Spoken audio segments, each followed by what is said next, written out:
All right, welcome back, everybody, to the Creation Liberty Hour. This is show number 21 for January 9th, 2012. My name is Chris Johnson. I'm the founder of Creation Liberty Evangelism. Our ministry's purpose is to win the lost to Christ and present the truth of science in God's Word. And we hold to the position that God's Word is literally true and scientifically accurate from cover to cover, and that evolution is not just a dumb theory, it's also one of the most dangerous and destructive religions ever known in the history of mankind. That's our position. So if you're tuning in for the first time or you're watching a recording from YouTube, you can always join us in live chat to post your questions and comments during our live show. That's at www.creationliberty.com, and that's every Monday at 7 p.m. Eastern Standard Time. So we have quite a bit of activity in the chat room already. I think we're starting to push close to 20 people in here, which is, I know that might not seem like much to a lot of people, but for us, that's quite a few. So I'm glad everybody's joining us tonight. And I appreciate everybody taking time out to show some interest in this topic.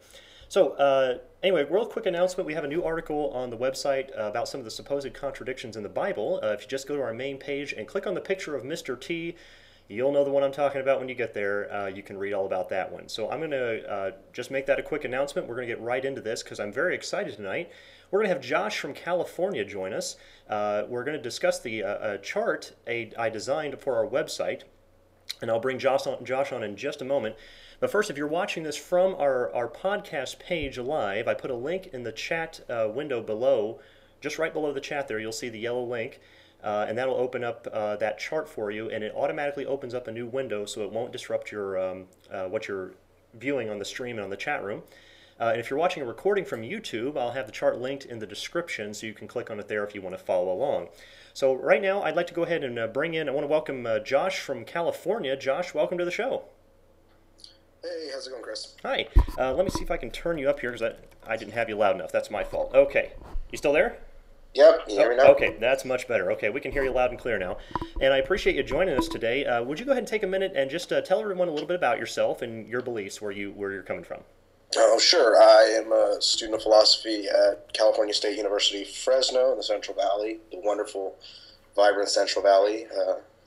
Many religious communities. I deal with interfaith service projects in the Valley between the secular community, the Jewish community, the Christian community, and the Muslim and Sikh communities.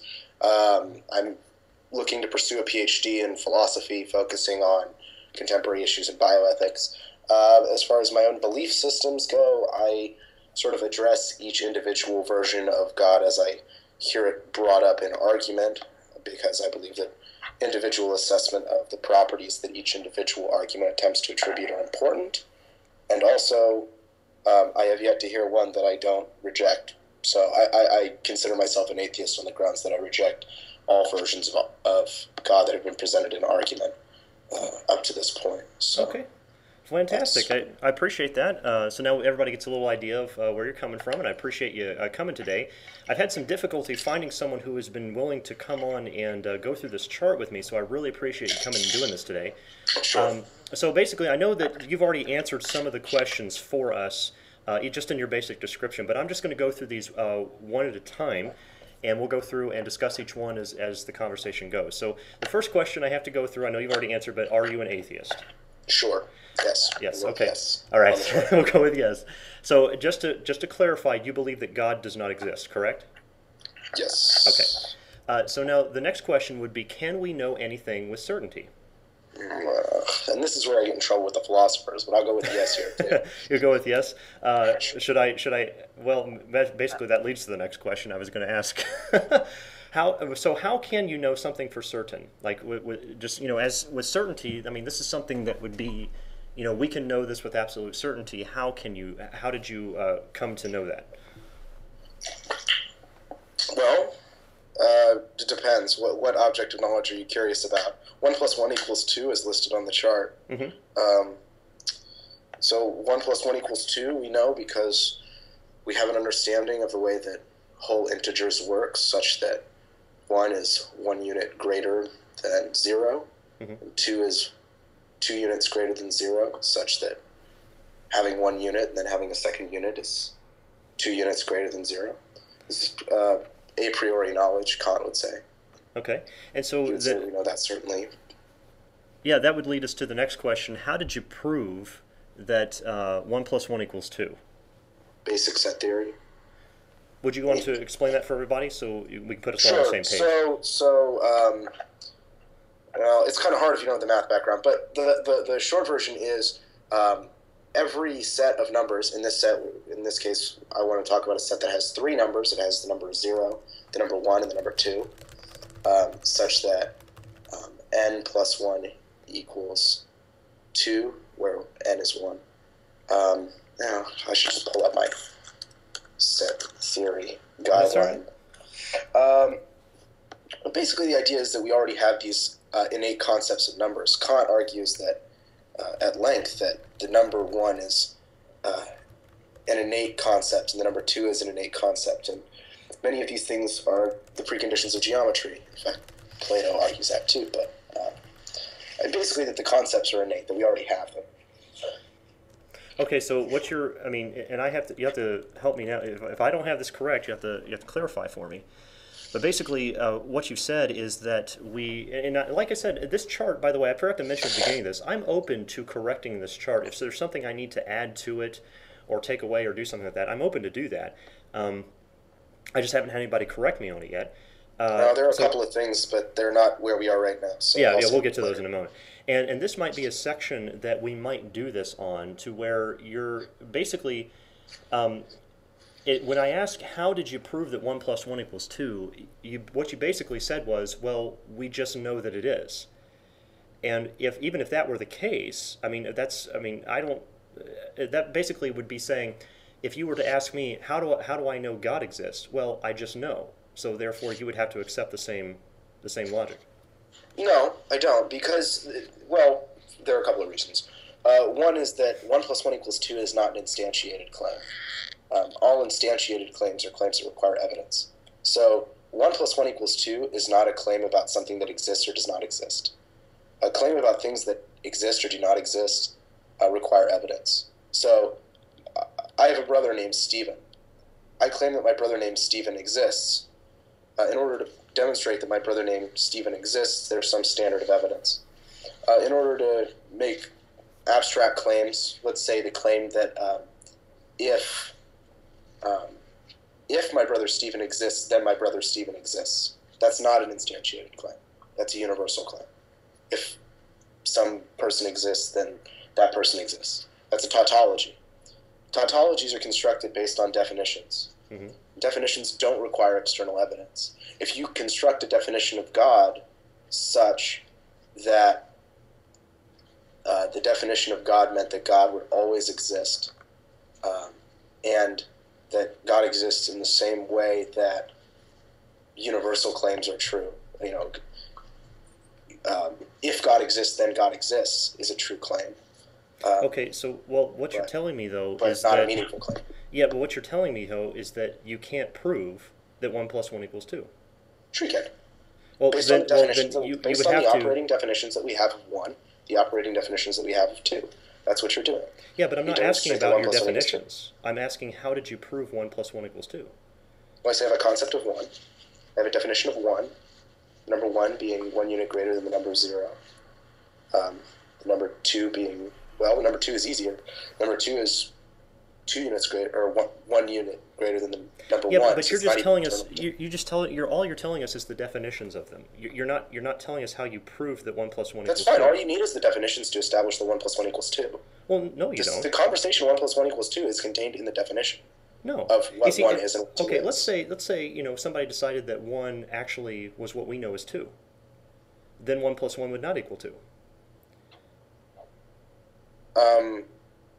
That would be fine. That would just, I mean. Do you see what I'm saying? All you're doing is saying that problem. Here's your definition. Do they mean something different?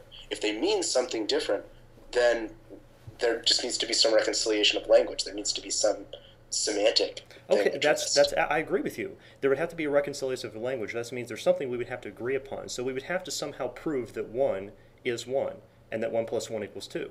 No, so how would we do that? What you mean by 1 is not the same thing that I mean by 1. What I mean by 1 is that when I add 1 to itself, I get 2. I know, but you're telling us the definitions. You're not telling us how you prove that 1 plus 1 equals 2. And that's what I was asking. How did you prove that?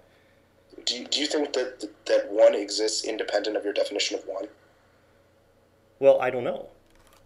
I don't know if 1 equals You, zero. you think, All you, I'm you saying is think that if I you can think that take. there's a concept of 1 that exists independent of the definition of 1, such that you could know that 1 plus 1 equals 2 without having a definition of 1, that would be pretty huge. I've never heard anybody make that claim. All I know is this: I can have a glass of water, and I can have another glass of water, and two of those glasses of water would. I mean, the two of them together would equal 2 glasses of water. Now that I can prove because I can sit here on the table, I can demonstrate that. Now, Okay. I'm saying because of that, and that actually, I mean, because I know you're trying to stay away from that, and the thing I'm is, trying to stay away from that because it doesn't work. I It just doesn't showed work. you how it You're not works. allowed to do that. I can show You're you not allowed on the stream. Like, everybody's watching. I can go get another glass. I can get 2 of something. I don't have 2 of something right here, Well, but I can have a show glass you. of water, so between the two of us, we have 2 glasses of water. Yeah. So I mean, we can prove that. Here's the problem. You can do that, and you can say that in this instance, 1 glass of water plus 1 glass of water equals 2 glasses of water. The problem, and this is where we're going to get back into the kind of dense philosophy stuff, is that it isn't the case that things that we claim based on instantiated claims hold universally.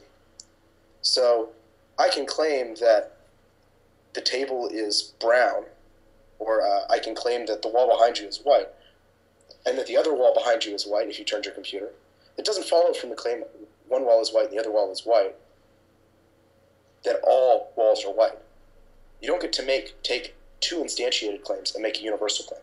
That's why philosophers for generations have rejected the idea that we can know 1 plus 1 equals 2 based on our experience of 1 unit and 1 unit equaling 2 units. You need to have something more than that. And Kant asserts that's the case because of the concepts, because the concepts allow for that. And there's a lot of argumentation there. I mean, there's people have been arguing about how exactly that works for 400 years. But basically, that's coming down to a majority opinion once you get that far. Mm-mm. Well, yeah. Because if somebody, you even said it earlier, that they have to agree on these things. I mean, there has to be a consensus. I mean, that comes from a majority opinion argument. Sure. About the orthography, at least, and about the way that it's expressed. So if that majority changes, the concept, it creates a new truth. The concept exists. We're just establishing the concept. Well, I mean, I can have a concept of, you can have a concept of anything, and if you introduce it to the group has to accept that the concept exists. Mm-hmm. They don't have to accept that the concept expresses something meaningful. They don't have to. There are a lot of things they don't have to accept, but they do have to accept that the concept exists. The concept of 1 happens to be something that's fairly intuitive to those of us who went to kindergarten, or even those of us who were homeschooled and were taught math by our parents. Well, how do you know that's without any physical display? How do you know that the kindergartners automatically understand that? Oh, well, that's a different argument. How do we intuit that there's a 1? Well, no, that's asking the same question, because how do you prove it? You have to prove it to a kindergartner for them to even understand it.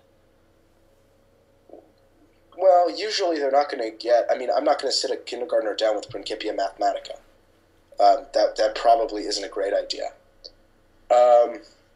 My general approach as someone who is teaches at the college level and not at the elementary school level is a little different. But, usually we do approach things the way that you're talking about doing them.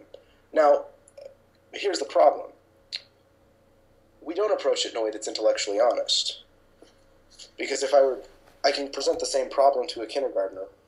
We do lots of things in education that aren't intellectually honest, isn't that right? On both sides.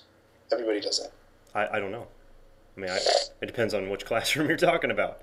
Well, no, I think that's the case, generally speaking. I think when we teach rules of thumb about English, there are plenty of rules of thumb I learned about English as a kid that are just false. Mm-hmm. It's not the case that I before E except after C. So you're saying when they're teaching them 1 apple and 1 apple equals 2 apples, that's false? No, I'm telling them that that's not the way that the child actually knows that 1 plus 1 always will equal 2.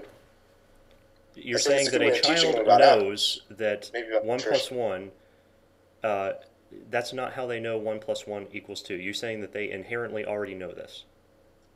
Well, no. I think that as they grow up, they will. I don't think you actually need to teach a child that 1 plus 1 equals 2 for them to figure that out. So, but when do they know? How, one, I don't know how you know this, but 2, when do they gain this knowledge? Like, how do they know this? Well, there are areas of the brain associated with number learning. So, I mean, as those things develop, you're likely... So you don't really know. then? Well, okay, so let's go backwards. Let's say someone is struck on the head, and they lose their knowledge of numbers. They no longer know that 1 + 1 = 2. Mm-hmm. There are people who do that. They have aphasia. Mm-hmm. They have aphasia with respect to numbers.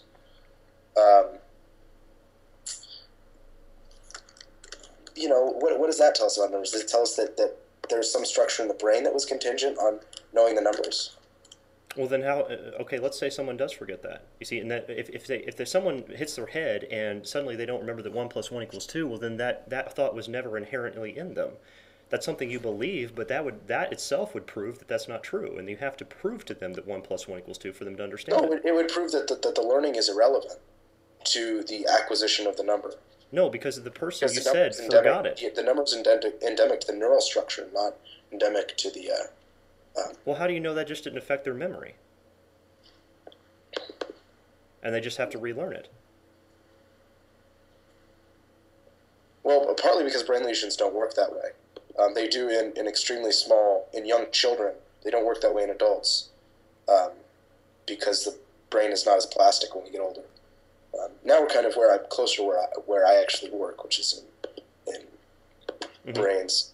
But the major problem here is that you end up with this discussion of, well, you want to say that you could then teach the person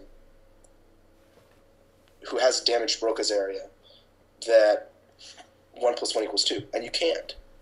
You can show them as many apples as you want; they still won't understand that 1 + 1 = 2. In fact, there's some confusion about the way that their experience of watching you add works, which is pretty cool, but another issue altogether. So, I mean, if they can't understand it, does that prove it can't be demonstrated? No, that's not the reason that it can't be demonstrated. The reason that it can't be demonstrated is because no number of instantiations, no number of this one plus this one equals 2 of this one, will demonstrate that in every case the principle holds. You need some external reference in order to establish universal claims. Okay, so did you hear what you just said? You need some external reference to get a universal claim.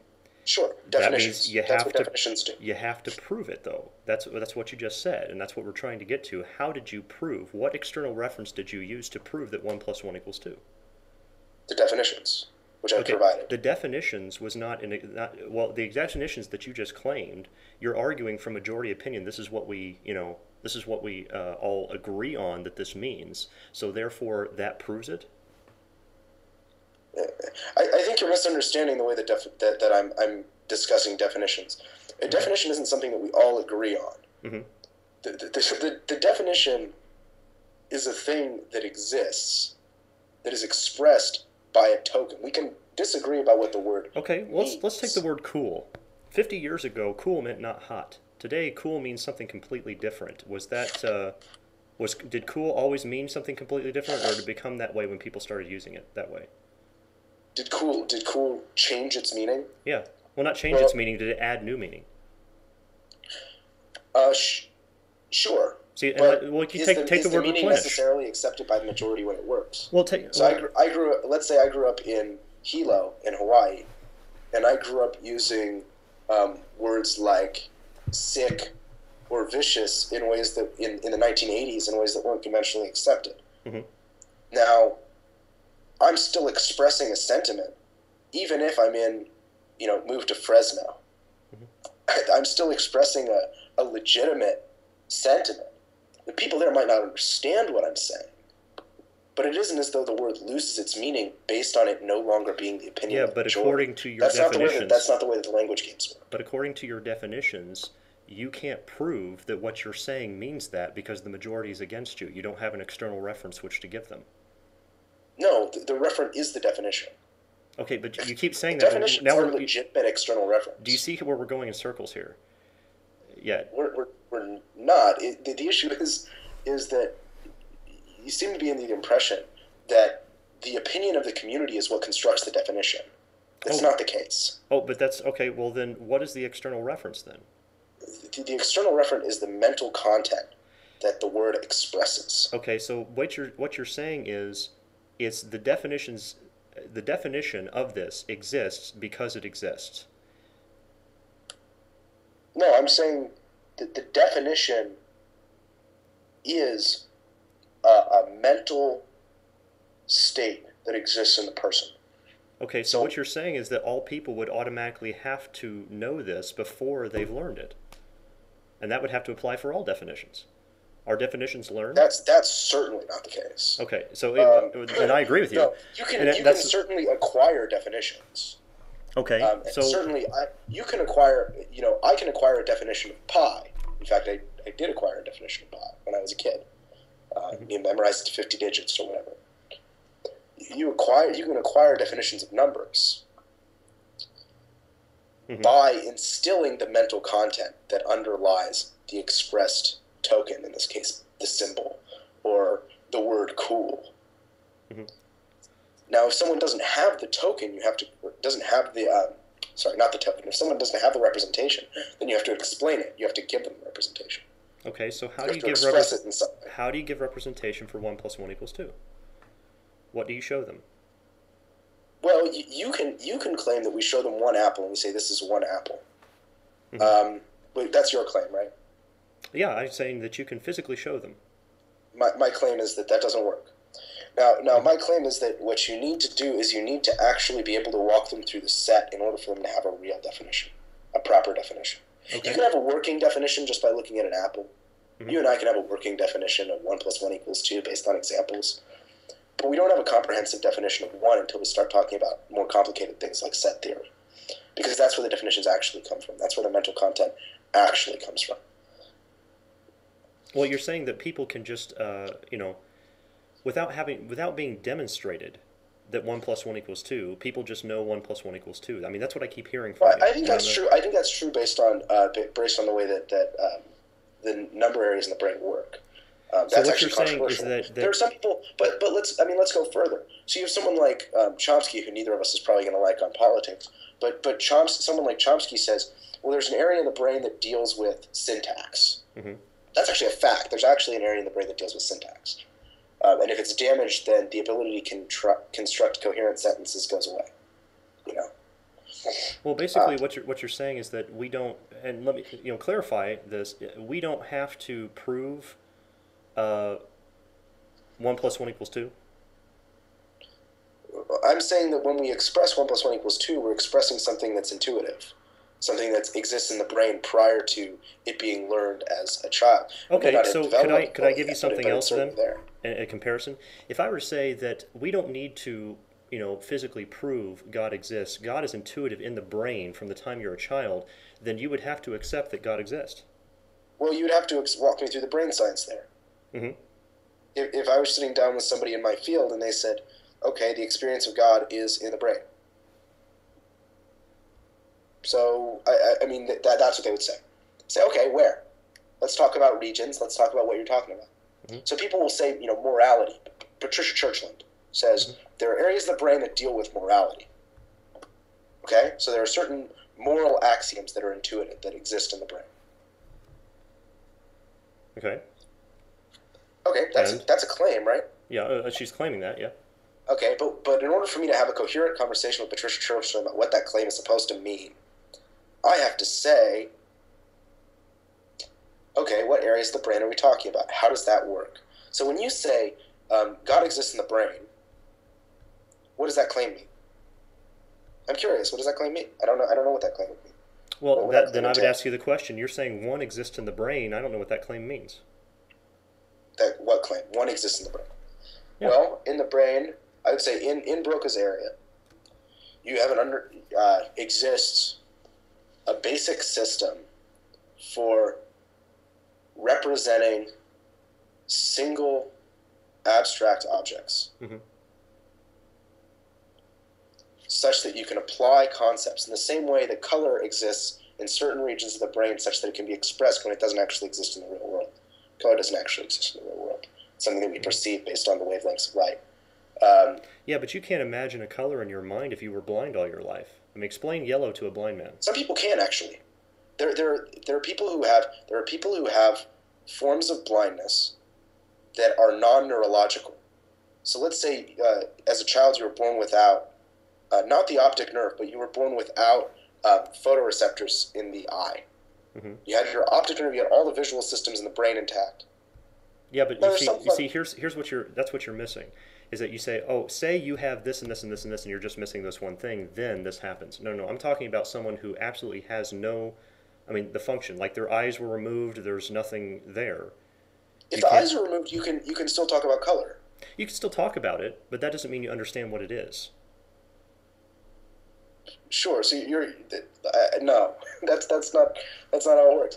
The big problem with congenital color blindness, with color blindness that's born in people, and blindness generally that's born in people, is that the regions of the brain don't develop in the way that the rest of ours do. But if it were the case that I'm saying, I'm a philosopher, so I'm doing a thought experiment. So let's say that you're born so that you can see black and white, but you don't have any color photoreceptors in your eye.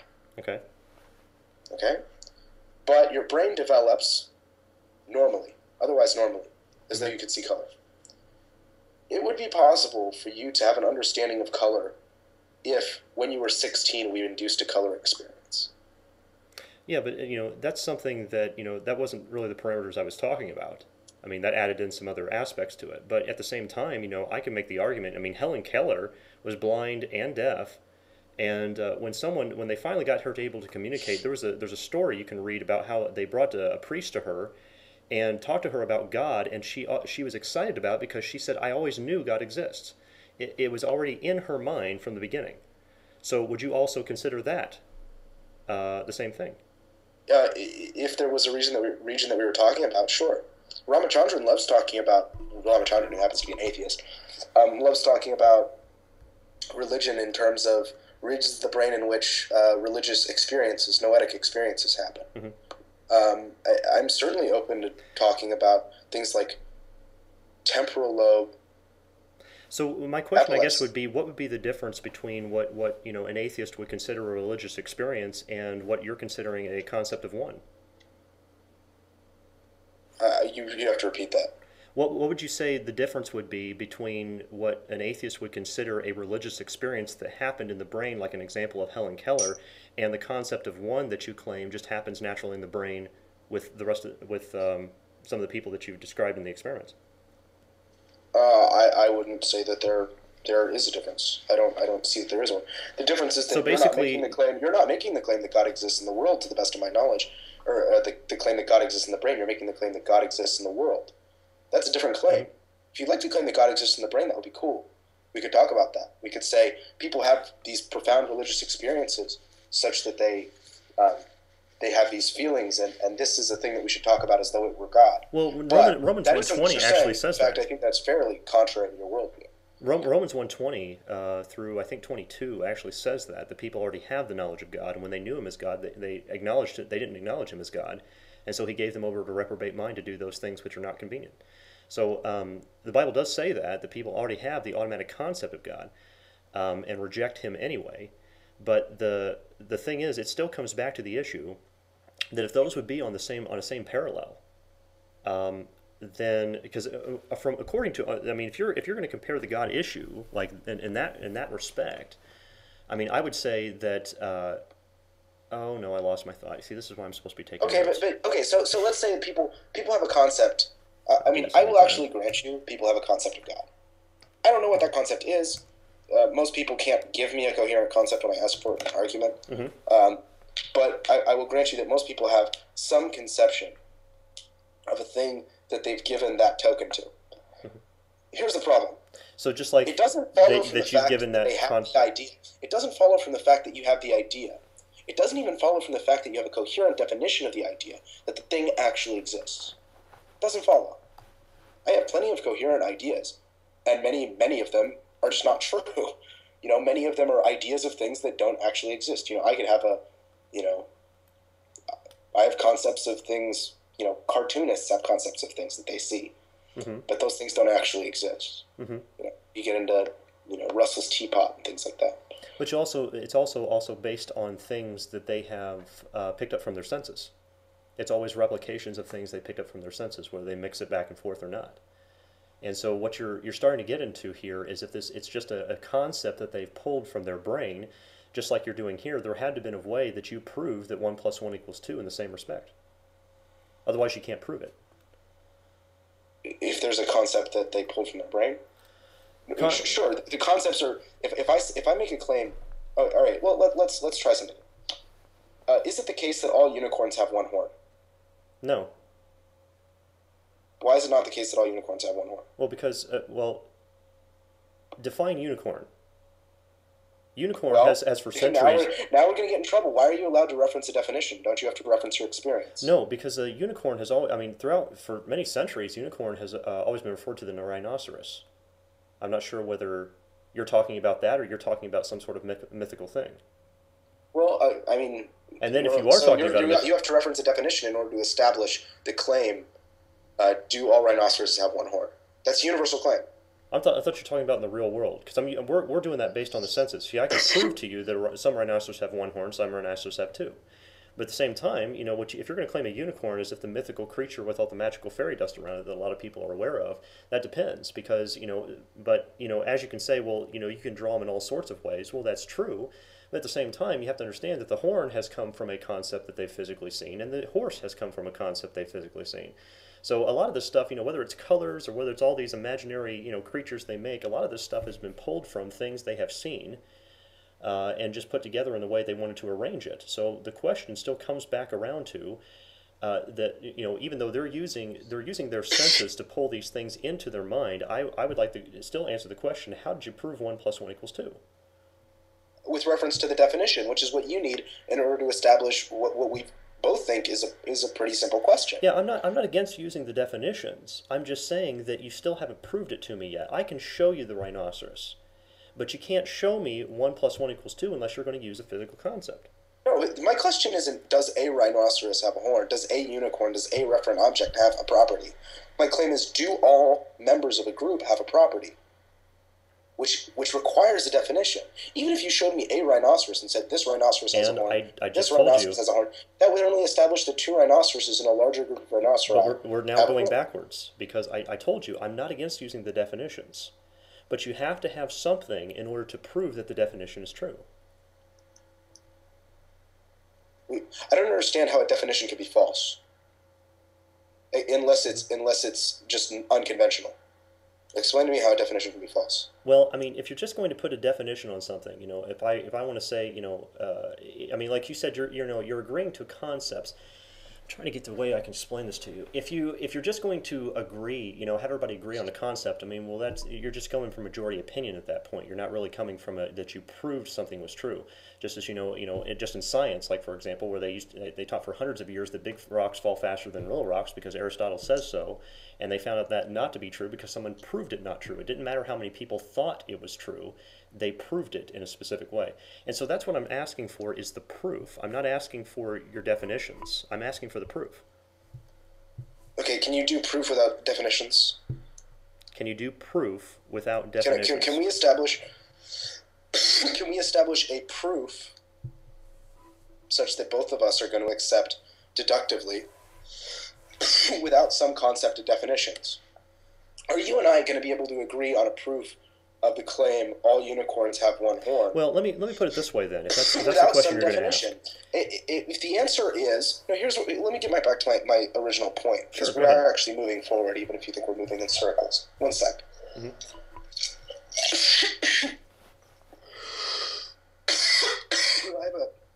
I have a chest cold. Sorry. One sec. Always happens at the most convenient times.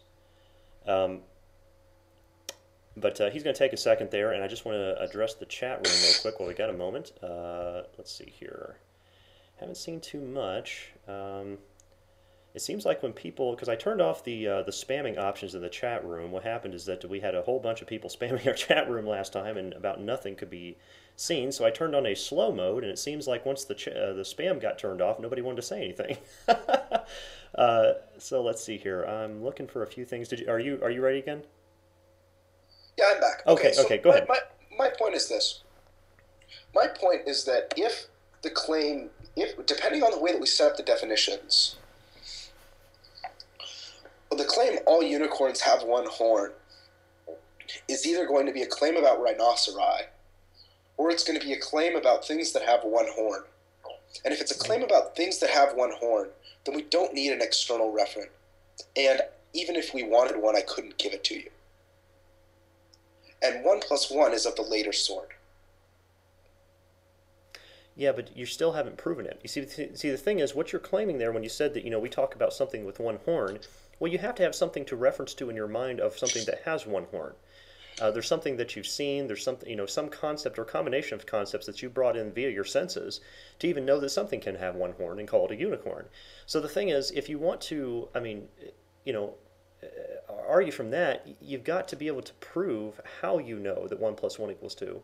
Or for example... So wait. If we're going to work with a basic tautology, which is what 1 plus 1 equals 2 according to many, many mathematicians, not all of them who I'm familiar with, and I'm not even in philosophy of math, so this may be way over my head, but 1 plus 1 equals 2 expresses a tautology to the effect that all things with one horn have one horn. Do you need an external referent to demonstrate that all things with one horn have one horn? Well, yes. Because, look, let's say all things with one horn have one horn. Oh, hold on a second. Maybe I misheard you. Hold on a second. Let me make sure I'm answering this right, because I'm not sure where you're trying to go with this one. I'm a little confused where you're trying to go with this. You want all things with one horn have one horn. Mm-hmm. Well, yeah, if there can only be one horn, well, that would probably be true. But here's my question. How can you know that for sure? I know how I can know it for sure, but I'm asking you from your worldview how you know that can be true. Because it's predicated on the definition, because it's a tautology. No. If you think that we need an external referent to know tautologies to be true, then we're in really serious trouble here, because... No, remember what I said. I know how we can know it can be true. I'm asking you how you can know it can be true, and then you said, well, if you think... No, that's not what I said. I'm asking you how you know it can be true. Because it's a tautology. Because it's true by its own definition. Because it's true without reference to experience. Yeah, Kant says there are you've some never seen propositions everything which we know to be true without reference to experience. He calls them a priori propositions. But you can't know that for certain. I've just explained to you that I can't know that for certain. Kant says, I understand you believe these it. These are propositions. I can know. We're going to get into modal logic here in a second, which is fine with me because I'm very, very comfortable there. But the problem is, okay, well, let's get into how do you know it for certain? Well, I know it because there's an all-powerful God that created our logic to be reasonable. That we can reasonably assert that anything that would have one horn that's in this three-dimensional physical world would only have one horn. In order to have two horns, you have to have two. And that because an all-powerful God created our reason and our logic to be that way, I can know for certain that is true. But I'm asking from the atheistic perspective how you know it can be true. Okay, so this is the standard presuppositionalist move, and my claim is that actually, whether I'm presuppositionally assuming it is, right? Yeah, everybody starts with an assumption, just like you would start with the assumption that there is no God. I still am convinced that you don't know that. I don't start with that assumption at all. Oh, yeah, you did. In fact, I don't believe that God represents one particular piece of mental content such that claim would be meaningful, even if I did make that claim. Josh, you did make the claim, though. I want to talk about particular properties that God is supposed to have. Wait, Josh. And when you can present me with a being that exemplifies all of those properties, I will grant you that the token God exists. But Josh, you started out that way, though. You did say that. I said, are you an atheist? Which is what I said. I said, when I look at the properties that I've been presented with, I come to the conclusion that the thing that they're expressing does not exist. No, I said at the beginning, I said, are you an atheist? You said yes. I said, so you believe God does not exist, correct? You said yes. You're starting with that before you come to any of these conclusions that you're coming to. I actually think that's backwards, but that's neither here nor there. My point about being an atheist is actually that I reject your particular set of claim and all other claims to the same effect that I've come across. Mm-hmm. If there were some claim that I didn't come across, I would... Okay, so... claim, I would stop referring to myself that way, but until I do, I continue to use that label. Okay, I need to understand your position then, because that tells me something a little bit different that I didn't know about. When you said you can know things with certainty, you reject the concept that I'm giving you about that because you know, and you know with certainty. Is that why you reject it, because you know that with certainty? I don't follow. That I know with certainty that there is no God. Is that the claim? Well, I ask you, well, if you don't, do you know with certainty there is no God? I guess I could ask that. It depends. What does the token God express? So you can't say that for certain? I can, depending on what the token God expresses. Well, define what you mean by that. Okay. So if the token God expresses some being which is, well, okay, let's go. If you're looking for a definition, take the Bible. This is actually the biblical fun. God. The biblical God from the Bible, does he exist? Well, now we're going to get into some problems because I don't actually. I was raised Jewish. I don't know what that means. If you're claiming that, okay, what claim about God? Let's give God 3 properties. Pick them, and we'll talk about it. 3 properties of God that are in the Bible. Okay. You know better than I do. I'm not going to pretend to think them up. He's omniscient. He's perfect. He's all powerful. Okay. So God has these. You're using all powerful instead of omnipotent. Those are 2 different things. So I will grant you that those 3 propositions, assuming that you don't mean omniscient or omnipotent by all powerful, are coherent. Define omnipotent. Do you know what the difference? You know what the difference is? No. Well, no, I actually don't know the difference. What do you mean by omnipotent? So omnipotent. Well, there's a theologian who makes this great point. He says the Bible. Firstly, the word omniscient, the Greek analog doesn't appear in the Bible, but the term, the relative all powerful, means that anything that God desires to do, God is capable of doing. Yeah. That you buy that. Oh yeah. That's not what omniscient means. Well, no, wait. Hold on a second. Let me back up. Omnipotent means this. Omnipotent means if God wills some event to occur, then it will occur. Well, those two things are different. Yes. So I try and distinguish between those two. That I agree with. Okay. The former concept, the concept of a God who's omniscient, omnipotent, and benevolent is just... I reject the concept that God can do everything. Like, God can't do everything. And a lot of people think that he does. God can do anything that God wants. Yeah, God can't do everything. Because if you ask the question, can God lie? No, he can't. That's not part of his thing. So when people say, can God do anything? I don't ever claim that, okay? But I do. But for omnipotent, if God wills something to happen, will it happen? Yes, I do claim that. So I'm just saying omniscient, meaning that he's all places, at all times, at the same time. That he is all-powerful, meaning he can do whatever he wills to do. And that he's perfect in all his ways, meaning that he doesn't mess up. He knows exactly what he's doing. Those are 3 characteristics of what I would claim as God. And so what I would ask you is, does God exist? I mean, we're back to question 2. Oh, so does a being with those properties exist? Well, now we can start talking about things. We can say, firstly, I want a test that's falsifiable. So a way that we could falsify. So you say, what would we expect to be the case if those things were true? If God has those 3 properties, what can we expect to be the case about the world? Mm-hmm.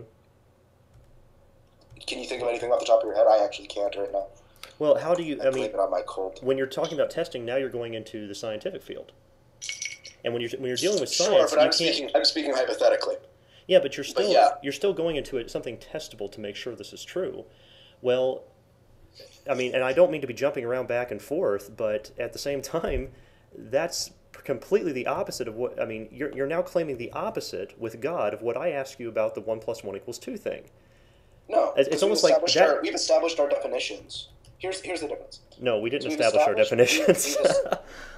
No, we just established a definition for God. Yeah? Well, let's say we established our definitions. I could probably agree with that.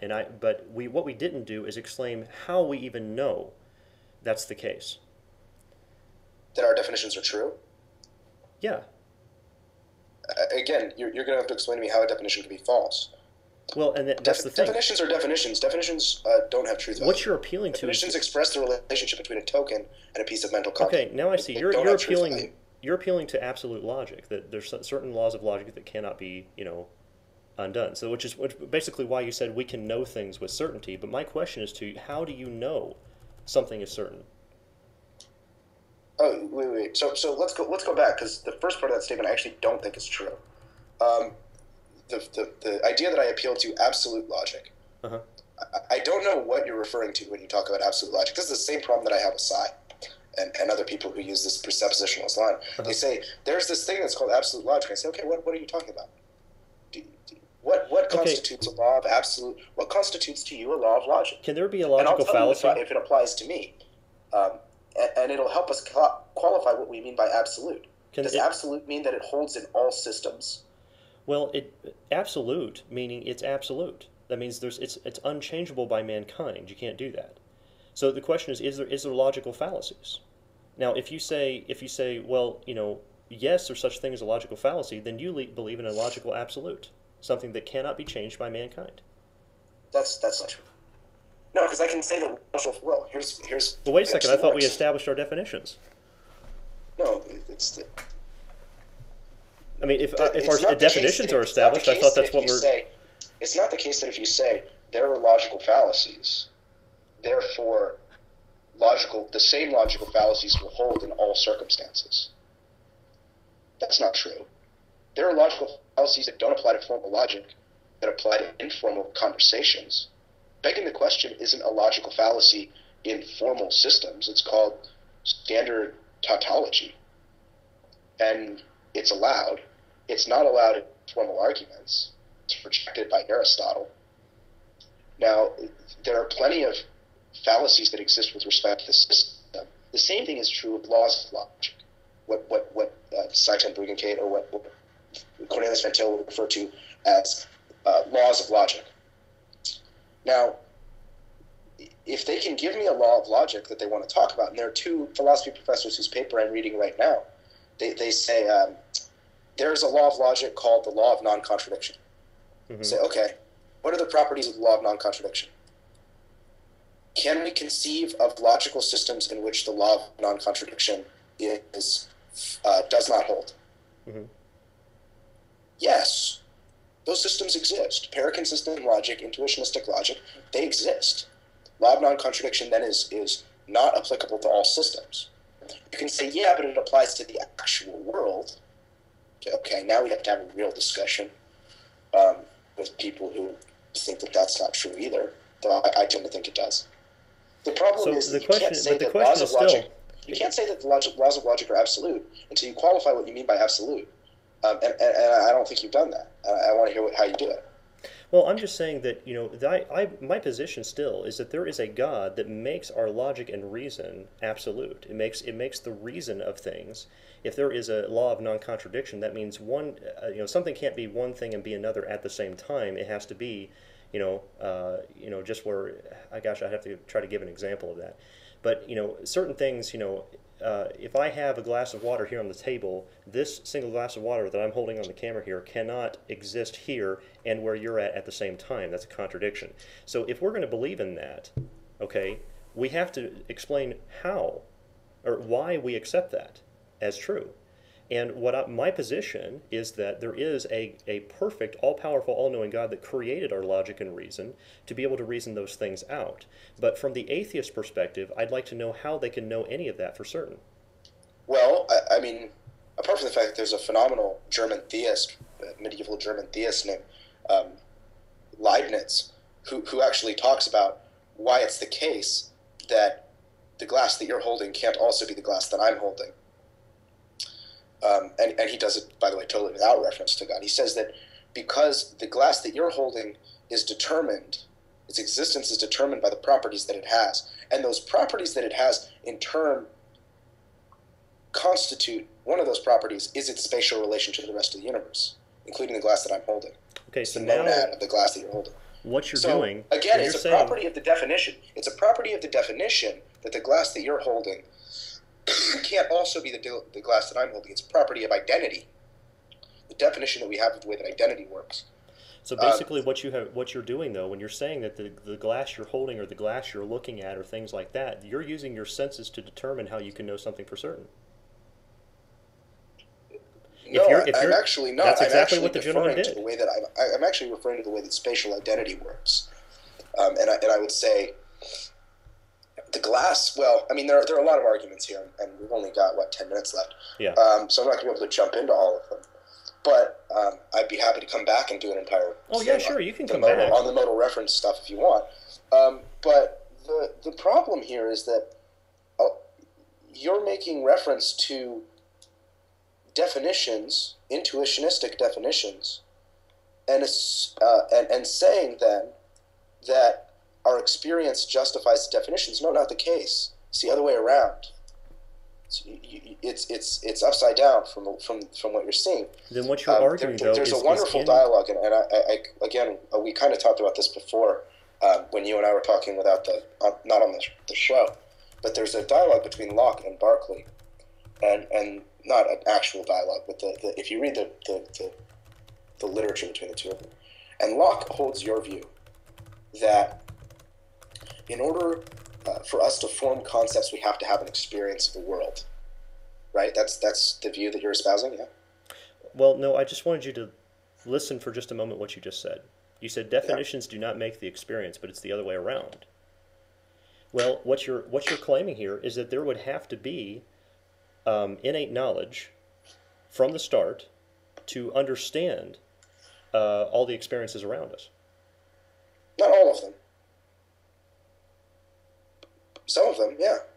There has to be something in order to have comprehension of the world. So what do you use to have comprehension of the world? Well, what do I use to have comprehension of the world? Well, yeah. I mean, I'm a brain guy, so I'd say I have a brain. So what does your brain? How does your brain do structures? That? The brain has structures such that it generates some fairly basic ideas. So what are some things the brain uses? Ideas are things that allow me to string together my more basic experiences as a small child. So what features does the brain have? What does the brain use in order to analyze these experiences? You want names of particular structures? I mean, the brain has portions that are dedicated to sensory perception. The brain also has portions that are dedicated to abstract reasoning. The brain has things like the Broca's area and Wernicke's area and the prefrontal cortex. I mean, which is just a huge swath. So how can you trust because of course you named the senses, which is what I'm getting onto for the sensory type, but you're going to go into the abstract kind of thing, thinking about that. Well, how can you trust that any things that you think in your brain are Oh, how can I trust them? Yeah. Periodically I don't trust them, but I also don't trust everything that I see. Some of the thoughts that I have are just patently false. There are things that are just not good. So that means you can't know anything for certain. The reason that I trust them. Now, here the problem is that we end up back in the same spot because you have the same challenge I do, which is why do you trust experiences which are determined for you by the granting of a brain and perceptual systems and by the presentation of particular states of affairs in the world? Because there's an all-powerful, all-knowing God that are presented that to perfectly you created by a this supreme reason. being, right? That's your claim, is that and that they're Absolutely. trusted, right? Mm-hmm. That's why, because there's an outside source that verifies our reasoning and makes it reliable. So I'm asking from the atheist perspective, wait. How do you trust it? That's question begging. The question is, how do you know that that being can be trusted to make those senses reliable? Because I have his word. Because you have his word. Yes, his word is perfect. And so I have his word and I can rely on that.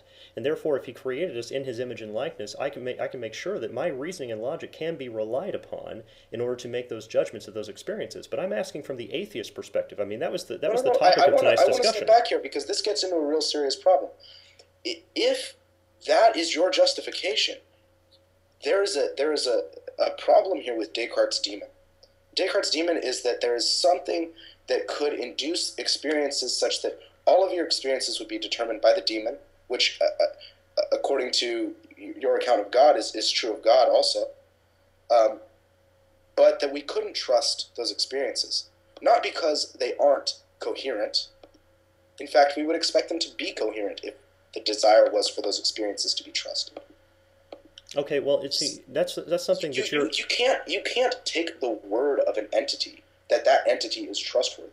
I can't Okay, take well the then, word of my lawyer that my lawyer is trustworthy. so then what you're That's saying not is reasonable. that you're unable to know anything for certain. When you told me that yes, you can know, you're saying actually no, that you don't know anything with certainty. Because No, if I'm telling you, actually, I'm asking I you, mean, I got to ask you a question I have before the show a logic stops. professor So who's going to be very cranky with me if he hears me make these well, sorts of claims. I got to ask you a But question though. If is it possible? I mean, is there possible that an all-powerful God can reveal some things to His creation either via their senses or apart from their senses, so that they can know them for certain? Is that a possibility? no, It's not a possibility. How do you know that? no. Because in order for us to know things, the methodology has to be established as generating justified true belief. And my understanding of the expression revelation precludes it from generating justified true belief. It precludes it from tracking truth. So you know for certain that that's not a possibility. Is that correct? I can tell you that You said unless you no, can it's offer not me a an possibility. unless you So can offer me an alternative definition of revelation, I can tell you prima facie that it's just false. So you can't really know anything with certainty, can you? Because what I was doing there is offering you. Now, if there's no outside source in order to verify and to be able to prove that we can know anything for certain, then you can't know anything for certain. What you do is, what you're saying earlier is that you don't trust all your reasoning and all your senses earlier, which was what you just told me, but you yet believe in some of them, but you don't really know for certain because you can't trust them all the time. So you have no idea whether anything that you think you know, you actually know. You just believe that you know them. I like that. That was kind of a word soup for me. But I will say this: the problem with the revelation has to do with the particularities of the methodology specifically. The methodology is irrelevant if you can't trust your senses and you can't trust your reasoning. No, it's not, because you can establish whether or not senses and reasoning are justified methods independently of revelation. Oh, My point is that revelation prima facie has to be excluded. no, because you're starting with reason. That bias information has to be excluded generally. The methodology requires the reason in order to even analyze the methodology. You're starting with the assumption of your logic and reason before you've even established that they're verifiable. What am I starting with? I'm starting with, I mean, what principle of logic am I starting with? In order to even analyze the methodology you're talking about, you're starting with logic and reason. You're assuming them to be true in order to analyze the methodology to see if it's even verifiable. You are starting with the assumptions, the presuppositions, that your knowledge, your logic, your reason is verifiable, and that it's reliable, more to the point, before you've even analyzed anything. You are starting with logic. When you say you're starting with logic, what does that express? What am I starting? That's like René Descartes when he said, "I think, therefore I am." That's totally unreasonable and that's totally illogical. He started with him thinking. He assumed that his thought process was reliable enough to think, therefore he exists. He doesn't even know that. I mean, he can't know anything for certain, and I contend, based on what I've heard you say tonight, that you don't know anything for certain either. I mean, well, I mean, that's certainly it's certainly the case that you've missed the point of the cogito, but the point of the cogito is that any subject that has existent predicates has to be an existent. That's the point of the cogito. My question for you is: you're claiming that I start with certain rules of logic. My problem is that when people make this claim that I'm starting with certain rules of logic, I don't know what they're talking about, because I'm not starting with certain rules of logic. Oh, we don't even have to go there.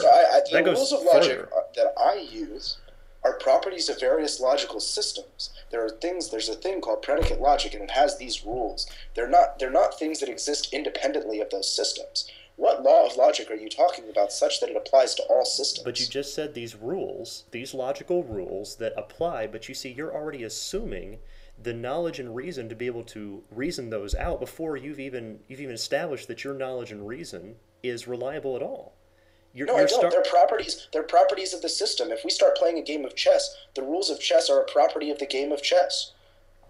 So you're saying it is the case that the opening move with the pawn can move 2 spaces. It's the case that the king can castle. These are properties of the game of chess, and the rules of logic that you claim to exist absolute and independently from logical systems, they just don't. They don't exist independently from logical systems in which they're supposed to exist.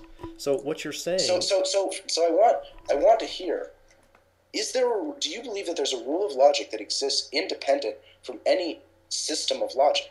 That's not the question, because before you're even talking about logic, I mean, even to speak in this conversation, you're assuming that your speech is correct. You're assuming what your knowledge and your logic that you have is already correct to come out and say these things. I mean, to analyze, for you to go to college and analyze how there's certain things that are already, immutable and true and correct in the universe, which is what you just claimed, that there is a certain amount of logical rules that are claimed, you've already established that, at least, well, not established, you've already assumed that your logic in your mind is true, and even to make that claim.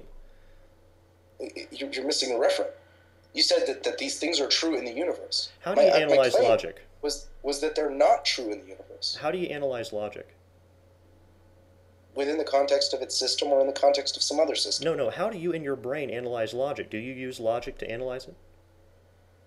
It depends. I mean, which system are we talking about? Whether you want to call it logic or reason or knowledge, how do you analyze logic? Do you use logic to do that? Or do you consider yourself logical? Would I say that? Depending on the context. So if you consider yourself logical and that you're thinking logically, okay, you're already assuming, even if you think yourself logical, you're already assuming your logic is reliable to even analyze if you're logical logic or not. In the context of what? You keep using this word logic. You're assuming your brain functions properly. You're assuming all sorts of things about the functionality of your mind. I absolutely don't assume that my brain functions properly. I might be having an aneurysm right now. Okay, so you don't know anything. Sometimes I'll be sitting in a class and I'll feel that way. So you don't know anything for certain? No, there are certain assumptions that I don't make. One of them is that my brain and my eyes and my nose and my taste buds are working reliably. There are other things that I have claimed to know for certain, and one of them, though, is that certain rules of logic hold in certain systems of logic. But how did you determine those rules of logic? The question that I have is you keep making this claim that I have these rules of logic independently. How did you determine that these rules of logic hold? With deference to the system. Define what you mean by that. How did you determine these rules of logic hold? Which rules of logic? We don't talk about first-order predicate logic? You just said that there's rules of logic that hold. How did you determine that those rules of logic I said hold? that that's your claim. But you just said that. I'm asking how you determined it to begin with. How I determined that the rules of logic hold. The reason I think the first half of the show got so off course and we were running around so much is because I think what happened is that when you said you can know things with certainty, I'm not sure that you actually knew you could know things for certainty when you came into this discussion. I think we never got past question 3, and that's where our problem really was. That's a fine assertion to start with. One of my logic professors would certainly be happy that if that were the case. He was one of the people who basically helped to create probabilistic logic. In the 1970s when it became a thing. Well, you know what? I tell you what. If you want to come back on the show and we can continue this discussion, I could schedule you again to come back. I mean, I know we're running out of time.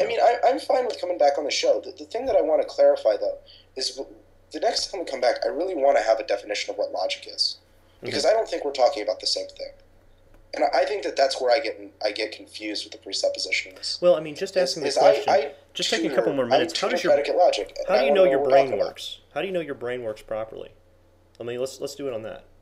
How do I know my brain works? I've already claimed that I don't know that my brain works properly. Yeah, and that's where I was saying that if you don't know that, then how can you know anything with certainty? The claim that I don't know that my brain works properly doesn't mean that I can't know things. Those are not the same thing. Well, you can't. I mean, if you don't know that. Do you know things? I know my brain works properly enough in order to know things. How do I know that? That's a good question. Why don't we stop on that and come back and we'll talk about that. What I'll do is I'll make a note here that we've talked about. Does the brain work properly, and do you know things? And we'll come back with that another time. I'll have to schedule with you, but I really enjoyed our discussion. I did too. I will say though, before we do that, I want to have a discussion next time about this word logic, because sure. I think that's very important to establish at the top of the show next time. Sure, we'll come back to that on another show. But I appreciate you joining us tonight. But we really got to cut this off because we've gone over our time. But I enjoyed having you, Josh. Yeah, and you take care tonight. Okay. All right, we'll see you later. Bye bye. All right, folks. Anyway, that was it, and I hope you guys enjoyed that. I hope you had fun with what we were doing, and I I know we didn't get to the questions and things like that. Man, these conversations really get wrapped up, and I kind of maybe I'll just take a couple minutes here and go over some of this. I'm not sure if I received anything from anybody. Um, uh, some people were actually asking some of the questions I were asking. Uh, Wow, I can't even get to all this. We're just not going to have time. I'm really sorry, guys, that we didn't have time to do this. I'm going to have to take an episode. I've got next week free, and I think I may have to write down some of these questions and cover those on another show. But we'll schedule Josh to come back and be with us again. And I hope you guys enjoyed this and learned a lot from it. I really going to have to shut this off. I think next week's show is going to be on the 16th of January. That'll be Monday at 7 p.m. if you guys want to tune in. I'll try to have this video for recording tomorrow.